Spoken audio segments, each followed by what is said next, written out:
Hey folks, welcome back to my EarthGames project. This is just going to be a quick update video, so I would not recommend watching purely this video if this is your first experience with these videos. As always, I encourage you to watch at least a couple of the previous videos to get some context on what's going on here and why I'm doing what I'm doing. As you can see here, what I'm doing is just expanding on the UI. I've added map mode buttons up in the corner so that you don't necessarily have to press a hotkey to change the map mode. And then I've added this more detailed pane for information specific to a particular locality or country.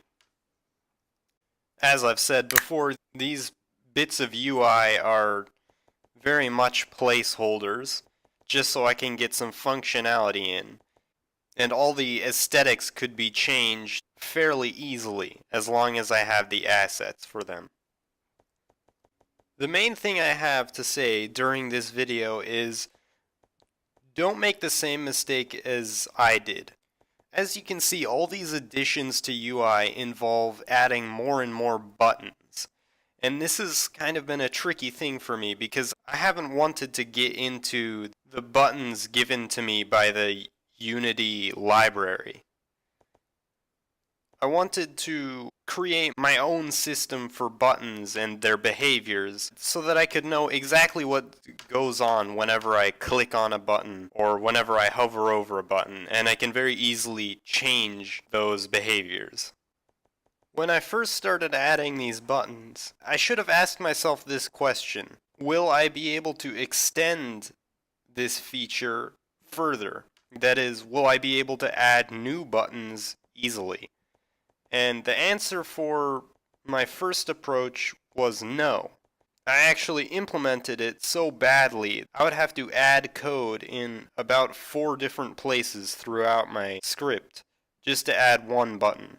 So since the last part of this EarthGames series, I decided to completely rework the button system by creating a class specifically meant for containing the behaviors of buttons. If you're familiar with programming terminology, it essentially acts as a container for a bunch of different function closures that encapsulate the behavior of the buttons, when they're clicked on, when they're hovered over, and so on.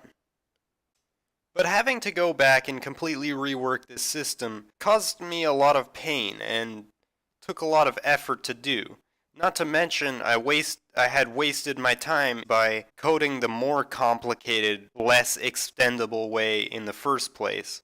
So I would say, whenever you're trying to add a new sort of system to your program or to your game or to your project, ask yourself that question: is this going to be extendable? And am I going to have to extend it? And in what way do I want to be able to extend it? When you ask these questions, you can understand how you'll want to go about implementing a specific system or feature.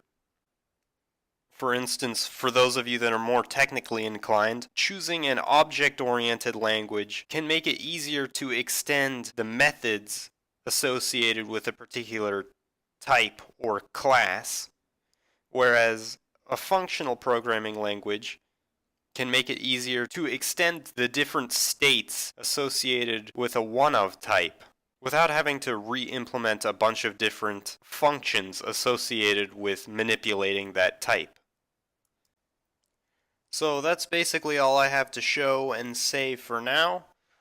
I will probably continue extending the UI with more buttons and more functionality, and perhaps get a little deeper into the functionality of the detailed pane associated with particular localities and countries. So that's all for now. Thanks for watching.